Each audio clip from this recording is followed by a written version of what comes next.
कि ये वो एजुकेशन मिनिस्टर हैं जो अपनी जिम्मेदारी से भाग रहे हैं। ये वो एजुकेशन मिनिस्टर हैं जो युवाओं की आवाज़ नहीं सुन पा रहे हैं और युवाओं की जो तकलीफ है उसको सुनने को तैयार नहीं है।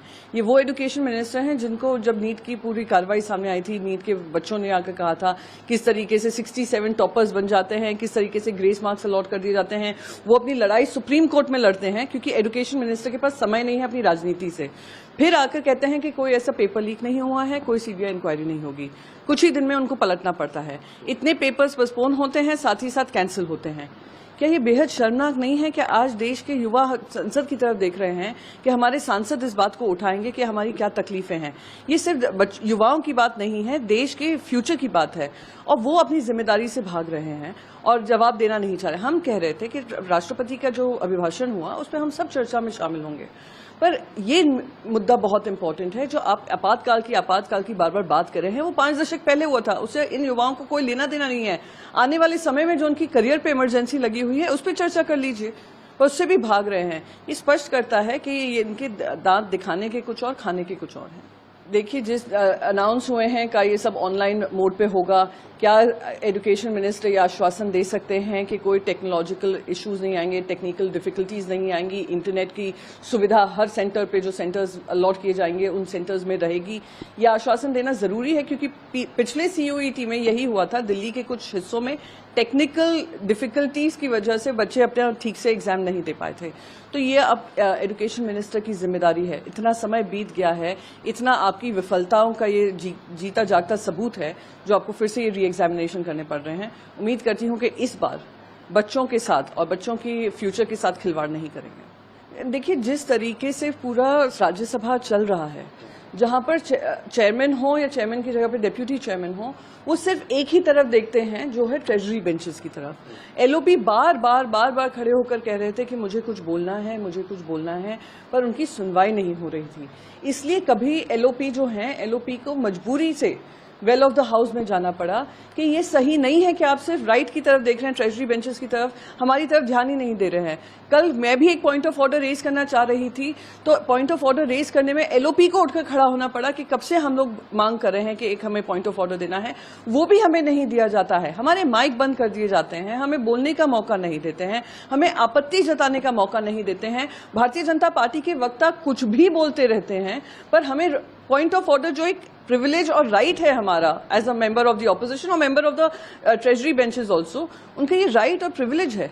वो चेयरमैन हो जो और चेयरमैन की पद पे जो बैठे हों, कुर्सी पे जो बैठे हों, उसका निर्वहन करना उनकी जिम्मेदारी होता है। अगर उससे वो नाराज हैं तो उनको ये भी समझना होगा नाराजगी की कारण क्या है। मैं आपको एक और उदाहरण देती हूँ। कल वेल ऑफ द हाउस में फूलो देवी नेतम जो एमपी हैं, वो प्रोटेस्ट कर रही थी, वो गिर गई वहां पर। हाई ब्लड प्रेशर के चलते वो गिर गई वहां पर। फर्स्ट एड आया, एक डॉक्टर थी वहां पर, डीएमके की डॉक्टर थी कनीमोड़ी जी, उन्होंने उनको देखा, फिर उनको अस्पताल भेजा गया, आरएमएल अस्पताल। और पता है आपको पार्लियामेंट कितनी देर के लिए अडजर्न हुआ? सिर्फ 5 मिनट के लिए। ये पहली बार होगा इतिहास में कि हम लोग ने एक इतना इनसेंसिटिव, इनह्यूमन चेहरा दिखाया है कि एक हमारी सिटिंग मेंबर ऑफ पार्लियामेंट गिर जाती हैं, कोलैप्स कर जाती हैं, उनको आरएमएल भेज दिया जाता है, पर संसद की कार्रवाई चलती रहती है। नहीं, करना लाजमी है। ट्रायल कोर्ट का जो जब उनको बेल मिली थी उसमें भी जैसे हेमंत सोरेन जी के बेल ऑर्डर में आया है कि ईडी ने जो केस बनाया उसमें कोई भी जो लैंड ग्रैब की बात कर रहे हैं उसमें से किसी ने भी आकर आरोप नहीं लगाए हैं, तो ईडी किस आधार पर आरोप लगा रहा है? तो दिखा रहा है ये पॉलिटिकल विच हंट है। ट्रायल कोर्ट ने भी ये कहा बेल ऑर्डर में, ये था कि ईडी कोई भी जो एविडेंस है साबित नहीं कर पा रहा है। बहुत सारे डॉक्यूमेंट्स हैं पर उस डॉक्यूमेंट्स में कोई सॉलिड एविडेंस नहीं है जो दिखाता है कि ये करप्शन का इशू है। तो ये एजेंसीज का जो दुरुपयोग हो रहा है उसके खिलाफ हम सभी इस प्रोटेस्ट में मैं मानती हूँ इस प्रोटेस्ट में शामिल होना चाहिए, क्योंकि जो दुरुपयोग किया जा रहा है केंद्र सरकार की तरफ से, अब समय आ गया है कि 240 वाली भारतीय जनता पार्टी है, दूसरी राज्य पार्टियों के साथ आकर उन्होंने सरकार बनाई है। एजेंसीज को अभी भी हरकत में आ जाना चाहिए, वरना हमारी जब सरकार बनेगी हम पूरी कोशिश करेंगे कि जो उनकी रीढ़ की हड्डी खत्म हो गई है उसको फिर से कायम करें।